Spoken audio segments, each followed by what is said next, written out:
Hola, aquí estoy para aburrirlos como la chingada. Sé que últimamente había subido vídeos de Brawl Stars con mi voz real, pero para este tipo de vídeos de historias y así, obviamente inventadas, prefiero usar el locuendo y eso porque así me siento más cómodo. Bueno, esta será una historia sobre un asesino en San Valentín, como dice el nombre. Ahora sin tardarme mucho más en la intro, ojalá les guste y comenzamos.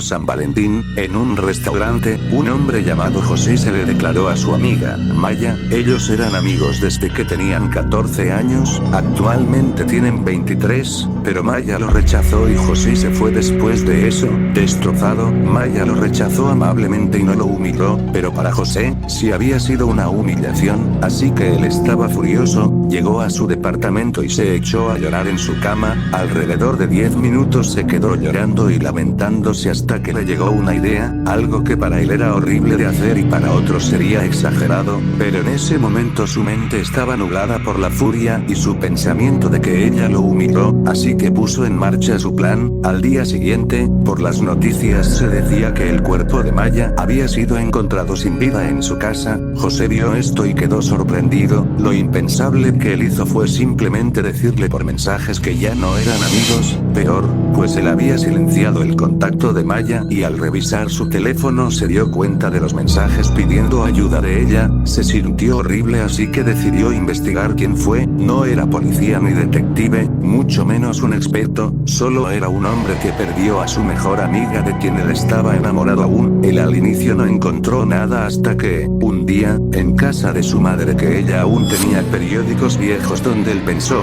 que podría buscar información, encontró uno en particular sobre asesinatos en el mes de febrero. Podría ser simple asesinatos hasta que lo leyó. Durante los días desde el 1 hasta el 14 la cantidad de asesinatos aumenta considerablemente. Este pueblo investigó a las víctimas de esos asesinatos y la mayoría estaba en medio de un problema amoroso, ya sea con su novio, con su enamorado o con su esposo, sobre infidelidades, rechazos o falta de atención en la relación, así que decidió investigar un poco mejor a Maya. Preguntó a amigos y familiares, pero solo uno dijo algo. Amorosa con un hombre llamado Alexis, dijo que solo se lo contó a unas pocas personas en las que ella confiaba para guardar un secreto. Resulta que este Alexis le era infiel y ella se enteró. Ella estaba en medio de un problema amoroso, pues ella quería dejarlo aunque lo amara, y fue cuando quedó fija en la mira del asesino. Pero si es que este asesino era humano, significaba que era de las personas más cercanas a ella, así que el número de sospechosos se redujo bastante. José siguió investigando por su cuenta mientras los días avanzaban. En las noticias cada vez reportaban más asesinatos, pero todos actuaban como si no pasara nada, como si fuera normal. Parecían acostumbrados a la violencia de ese mes, pero aún así no hacían nada ni siquiera para protegerse a sí mismos. Esto era algo muy extraño porque no parecía importarles en lo más mínimo, así que no podía confiar en ellos. Llegó el 5 de febrero y los asesinatos hasta el momento eran más de 12, pero José había hecho un avance. Logró que el amigo que Maya lo contactara con los demás amigos que tenían la información de eso. Eran tan solo otros dos.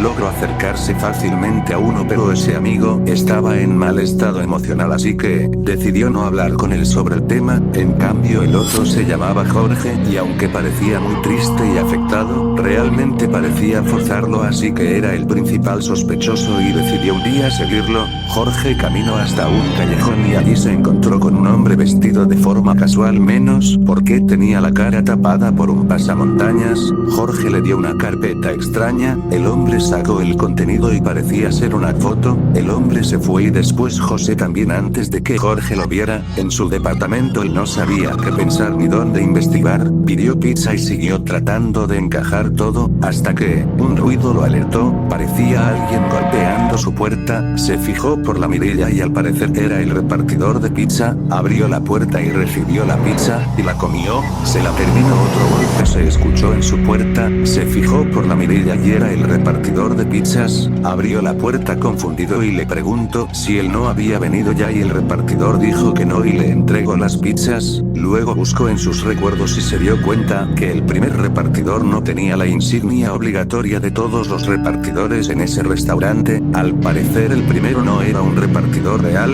Empezó a sentirse mal, mareado y desorientado, se tambaleaba y tenía náuseas. Posiblemente la primera pizza tenía algo. Él llamó a una ambulancia y terminó vomitando en el baño. Después de eso vio como su puerta era forzada para entrar. Despertó 2 horas después en una camilla de hospital. Al parecer la pizza tenía una sustancia desconocida que, afortunadamente, no era mortal pero igualmente era peligrosa. Le dieron el alta del hospital luego de tan solo 6 horas. Al llegar a su departamento vio todo desordenado, cosas rotas y en el suelo y toda su investigación desapareció, pero esto solo lo convenció de que Jorge les dijo que él está investigando y vinieron a detenerlo, así que consiguió que Jorge lo deje ir a su casa pero solo podía hasta el 14 de febrero, el día final. José tuvo que esperar pacientemente hasta ese día, y en la noche se dirigió hacia allí. Cuando llegó sin intentar disimular sacó una navaja y lo amenazó para que le diga su siguiente víctima. Él lo dijo muy rápido así que llamó a la policía y dijo la dirección de la persona. Era una mujer con un novio que apenas le prestaba atención y la relación estaba muy marchitada, pero la policía no llegaría a tiempo así que José, que estaba más cerca, decidió ir y cuando llegó encontró a un hombre con un suéter con la gorra puesta. Su rostro estaba cubierto por una máscara negra con una pequeña abertura en los ojos, pantalones negros y tenis negros. Tenía un cuchillo en la mano y la mujer estaba en el suelo, aún viva, pero inconsciente.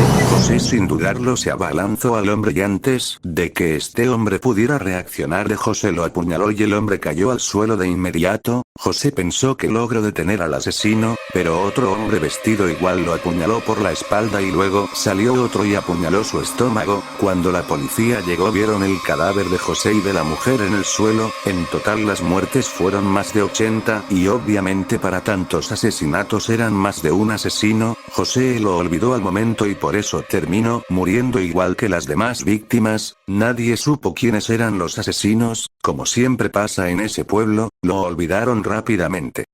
Bueno, ya terminó. Tal vez haya partes de la música que no están coordinadas pero la verdad aún soy muy inexperto en la edición, igual voy a seguir tratando de mejorarla. Por lo pronto yo y Darnia nos despedimos, aunque ella casi no salga en el canal. Igualmente hasta otro video, chao.